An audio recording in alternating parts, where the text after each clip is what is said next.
La Hora de los 20 en Caracol Radio. Dago García es uno de los creadores más exitosos del entretenimiento colombiano.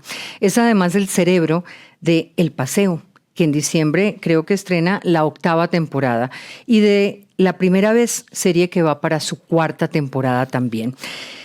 Llevó El Paseo además al teatro, cosa que me inquieta y sobre la cual vamos a hablar a través de La Escapadita, y es el vicepresidente de Producción y Contenidos de Caracol Televisión, con las más importantes y grandes producciones. Es uno de nuestros 20 personajes del año en Hora 20 de Caracol Radio. Estamos esperando además El Gringo, estamos esperando otro tipo de películas que más adelante van a conocer ustedes. Dago, me pregunto cómo organiza esa cabeza creativa cuando tiene que moverse, transitar entre tantos formatos, podcast, cine, series. Sí, digamos que tengo como una especie de carrera de relevos en lo que hago. Cada producto tiene como una etapa de concepción, de escritura y de realización.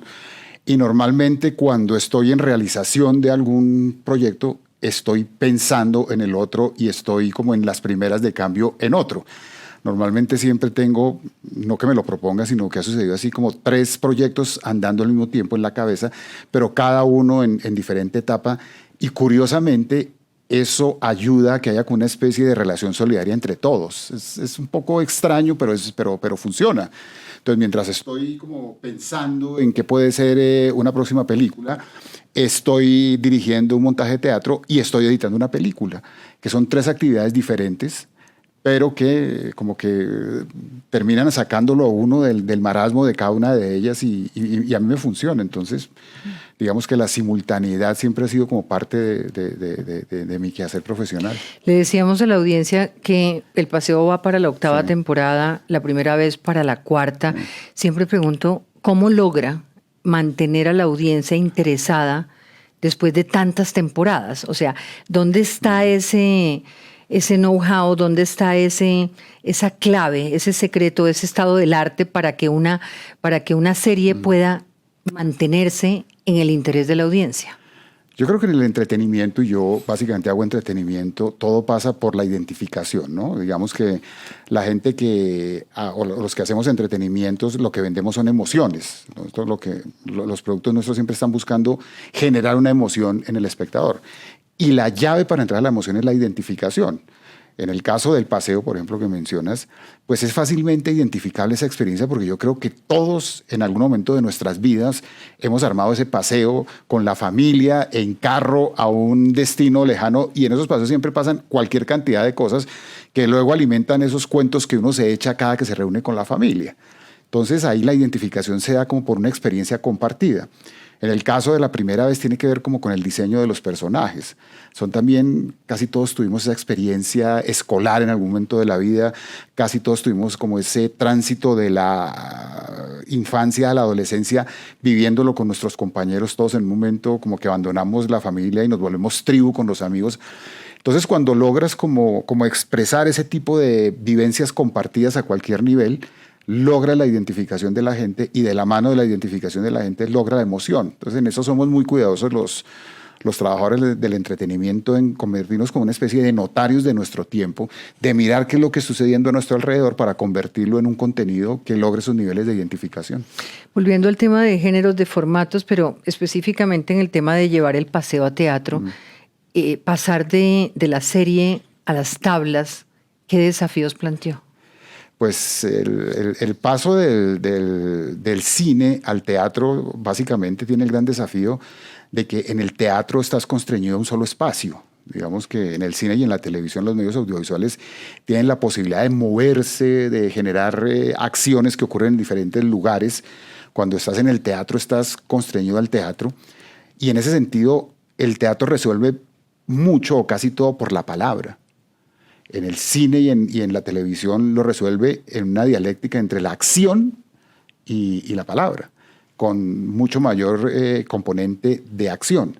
Cuando pasas al teatro entras en el reino de la palabra, todo se resuelve dentro de la palabra. Y hay que lograr que lo que se cuente resulte incluso más emocionante de lo que se ve. Entonces, digamos que ese es el gran reto del teatro, de cómo entrar en los terrenos de la palabra. Hay mucha gente que dice que el teatro es literatura, que es una literatura que se representa, pero que es literatura. Y siempre es un reto. Yo he hecho las dos experiencias, ¿no? Hice del cine, pasé del cine a teatro. ¿Y de teatro a cine? Y teatro a cine. ¿En qué caso? Hice una obra que tuvo el Teatro Nacional hace como 12 años, que se llamó Infraganti, que es una obra que funcionó muy bien en el teatro, y luego hice la película de Infraganti. Y tuve otra experiencia también de ese tipo, fue con Cepeda en Tablas. En Cepeda en Tablas teníamos un coro gospel que era increíble porque ellos no eran cantantes, eran extras que no cantaban, pero tenían la figura para dar un coro gospel. Se hicieron amigos, generaron una comunidad maravillosa que incluso cuando fuimos a Medellín, que no los íbamos a llevar porque eran 12 personas y podíamos conseguirlos allá, ellos mismos se ofrecieron a que ellos iban con su plata, que ellos se pagaban todo, pero no podían abandonar el espectáculo. Y sobre ese grupo hice una película para Prime Video que se llama Gospel. Entonces, esos tránsitos constantes de televisión a cine, de cine a teatro, de teatro a cine, son como muy comunes, ¿no? Y cada uno tiene su especificidad, cada uno tiene su dificultad, pero también tiene su encanto. Sí. Como vicepresidente de Caracol Televisión y con una visión privilegiada de lo que es la industria, ¿cómo convive la televisión tradicional con las plataformas de streaming? Sí, hoy en día tenemos una especie yo llamo de economía solidaria, porque en el comienzo, cuando empezaron los streamers a funcionar, mucha gente anunció la muerte de la televisión abierta, pues por las comodidades que implica el consumo de televisión en el streaming, que lo puedes ver cuando quieras, donde quieras y en la cantidad que quieras. Pero resulta que los streamings tenían una fuerza de distribución muy grande, pero tenían poca experiencia en producción. ¿Dónde había la experiencia en producción? En la televisión abierta. Entonces terminamos convertidos en partners en muchos modelos de negocio. Por ejemplo, todo lo que producimos nosotros para nuestra pantalla va a los streamers. Entonces nos convertimos en proveedores de contenido, pero también les hacemos contenido original. La primera vez es un ejemplo de eso. La primera vez es una producción de Caracol Televisión para Netflix. No se va a ver en nuestro canal. Y también tenemos esquemas de coproducción. Entonces, hemos establecido unas relaciones en que dependemos unos de otros y hemos creado como un ecosistema donde como te digo, yo hablo de una economía solidaria porque ellos nos proveen de recursos que necesitamos para nuestra operación y nosotros los proveemos de contenido, y ha sido una experiencia interesante. Ahora que me decía que la clave para que estas series puedan durar es un tema de identidad, me pregunto si cuando la gente ve sus creaciones puede pensar eso es de Dago García, si hay una huella específica que usted diría está marcando lo que yo hago, lo que yo creo, lo que yo dirijo. Sí, esa pregunta siempre es como recurrente y me ha obligado a pensar. Y he llegado a una conclusión que yo creo que soy el representante de la clase media. O sea, normalmente las historias mías ocurren... Es que lo siento así porque y eres como cómo se comunica la creación con la realidad. Y creo que se comunica de esa manera, ¿no? Sí, yo creo que la clase media es quizás la clase que más representa a un país, ¿no? Porque las otras clases son marginales. Y digamos que nuestro cine, en el caso del cine, nuestro cine es muy rico en reflejar la marginalidad. Y lo hace muy bien. Y gracias al cine... El poeta lo hizo, ¿no? No, y hay realidades que el país ha conocido gracias a esa mirada que ha hecho el cine sobre la marginalidad. Las películas de Víctor Gaviria, las películas de Ciro Guerra, el poeta. Pero muy poca gente se ocupaba de la clase media. Y por X o Y razón, quizás por mi propia experiencia, porque claro, uno siempre escribe un poco de lo que conoce, de lo que lo ha marcado, pues terminé como reflejando la clase media y pues por fortuna para mí la clase media es mayoría, entonces claro, digamos que los grandes públicos me acompañan. Sé que es un secreto, pero ¿algún detalle o por lo menos algo que nos pueda contar de lo que podemos esperar de Gringo y perderlo todo? De Gringo, digamos que es como una especie de película en el mismo sentido del olvido que seremos. El olvido que seremos, una película en el que exploramos otro tipo de temáticas.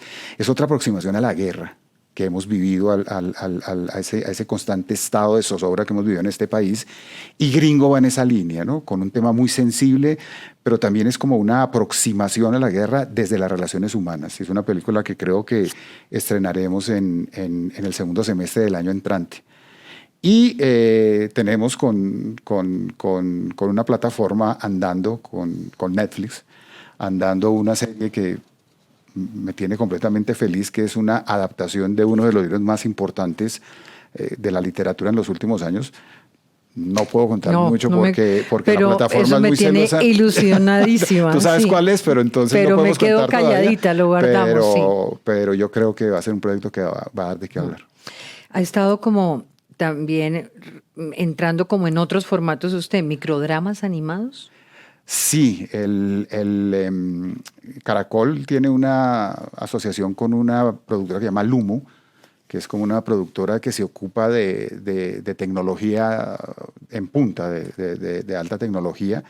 Y nos unimos, Caracol, la productora, que es lo que yo manejo en Caracol, y Lumo, y produjimos una serie animada de capítulos de 2 minutos, 3 minutos, que se llama Roberto quiere cacao. Es una versión infantil del Fausto de Goethe, muy libre la adaptación, que tiene que ver con el mundo del rap.